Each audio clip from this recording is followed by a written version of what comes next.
The Nigeria Labour Congress has condemned the repeated arrest and prolonged detention of Omoyele Sowore, an activist and presidential candidate of the African Action Congress in the 2023 election. In a statement, NLC President Joe Ajaero said reports alleging that Sowore sustained injuries during his latest arrest makes the development even more alarming.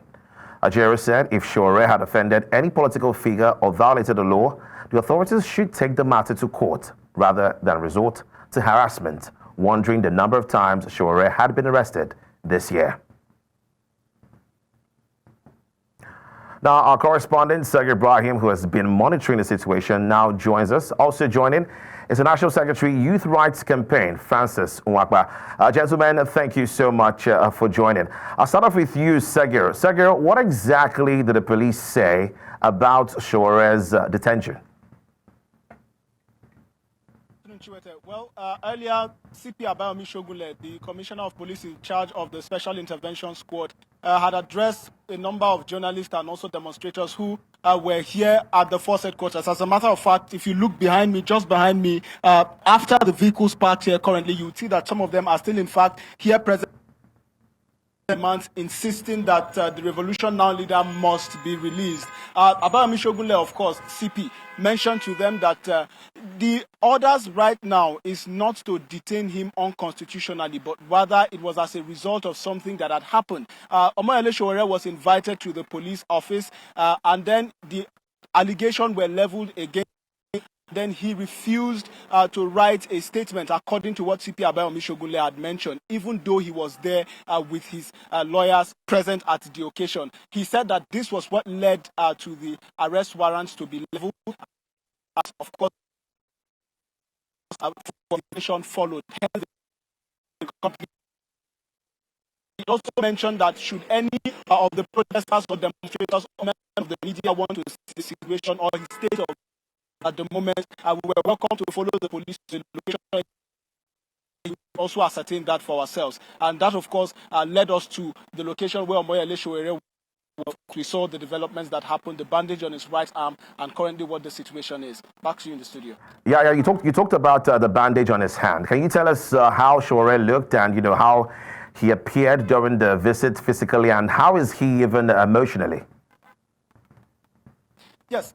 Chiwete, I can tell you that for a fact. Sowore looked like he was stressed, but then again, I would not want you to even take my word for it because Oshoks Phillips, who is the National Organizing Secretary of the African Action Congress, sat beside Sowore, and I guess, he had a better understanding and a better view of what Mr. Sowore's situation was like. I will now be inviting Mr. Oshoks Phillips to join me here, who will also be further answering questions in relation to Mr. Sowore's condition. Good afternoon, Mr. Oshoks. Good afternoon, journalists. Yes, thank you so much. So, you were at the police intelligence team office earlier today. You sat beside Omoyele Sowore, and I believe you had a better perspective to what his state of being is. We saw a bandage on his right arm. Tell us what you felt the situation is.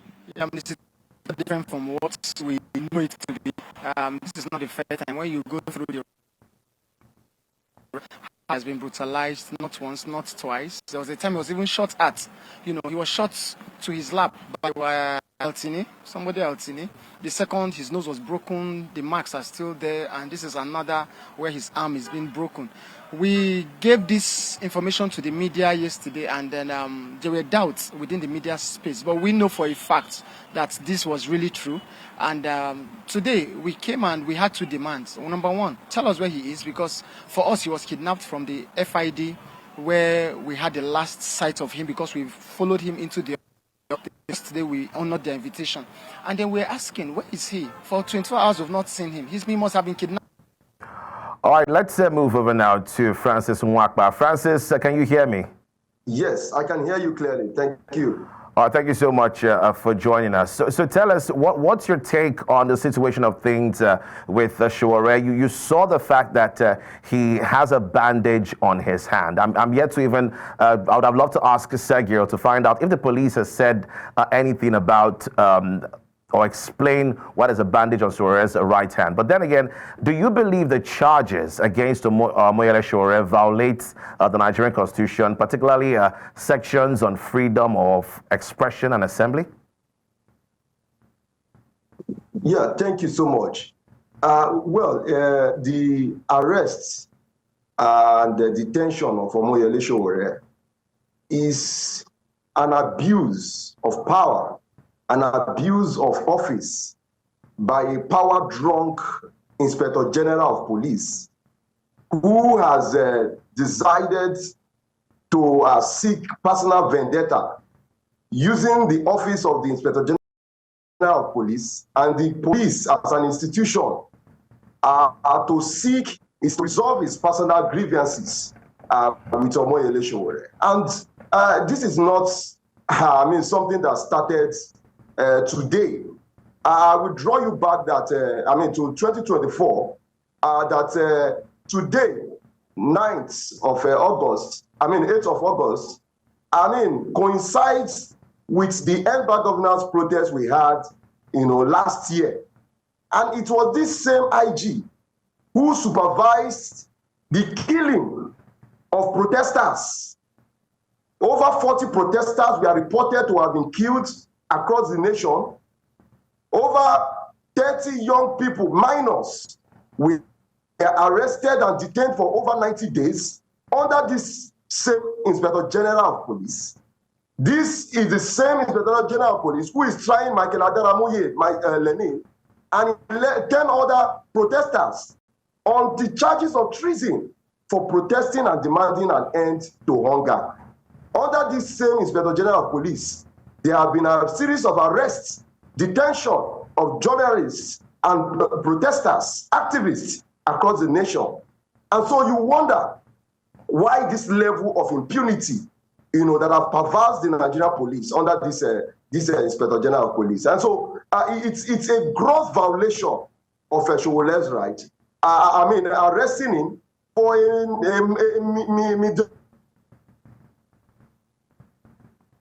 there is no case at all. We in the YRC consider it as a joke taken too far.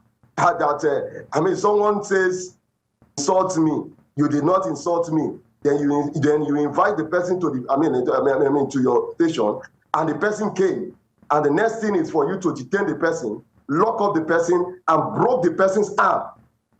This is a gross violation of every chapter of the chapter 4 of the Constitution that provide the rights, the freedom of speech, and also the African Charter of the human right, of human and people's rights. All right, Francis, I'm gonna come back to you with another question, but before that, let me see if I can still reconnect with Sagir. Sagir, are you there? Yes, I can. Chiwete, go ahead. Yes, so talking about the bandage on the right arm of Sowore, has the police explained what that is about? Well, I would say that they made an attempt to, but honestly, it did not make much meaning to me. And of course, we made an attempt to also ask Sowore directly. There's a bandage on your arm. Incidentally, many said when you came into this facility, there was no bandage on your right arm. Why is there a bandage on your right arm? And it was at that moment that the police had shown. All right, while we're trying to establish a contact with Sagir Ibrahim, hoping. Francis, can you hear me? If you can, I'd love you to tell us the steps that the YRC is taking right now to hold Nigerian police force accountable for what it perceives as arbitrary detention. Yes, we in the YRC, see this as a growing trend, since the Tinubu regime, came into power, where the rights of Nigerians are being grossly violated on a daily basis, without consequences, to those who carry out this violation. If you also recall, these were some of the trends, some of the things that led to the NSAS protest in 2020, where the members of the Nigerian police, continue to violate the rights of Nigeria, abuse their offices, grossly without repercussion. And so these are some of the issues, some of the trends that might lead to the polity being heated up. Nigerians are already aggrieved, they are angered, they are already angered as a result of the bad policy, the bad policy of this regime. And I think a further abuse of the office of the IG of police might further aggravate, tension in the country because as it stands, there have been a widespread condemnation, not just from civil society, as you reported.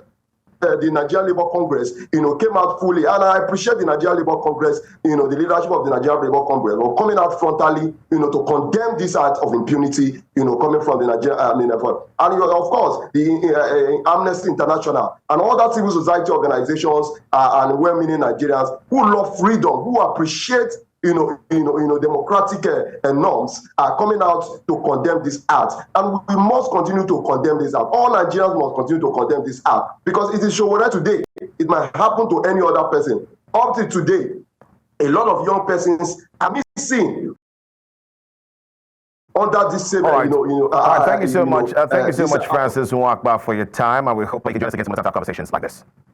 And thank you also, Sagir, for bringing us the updates.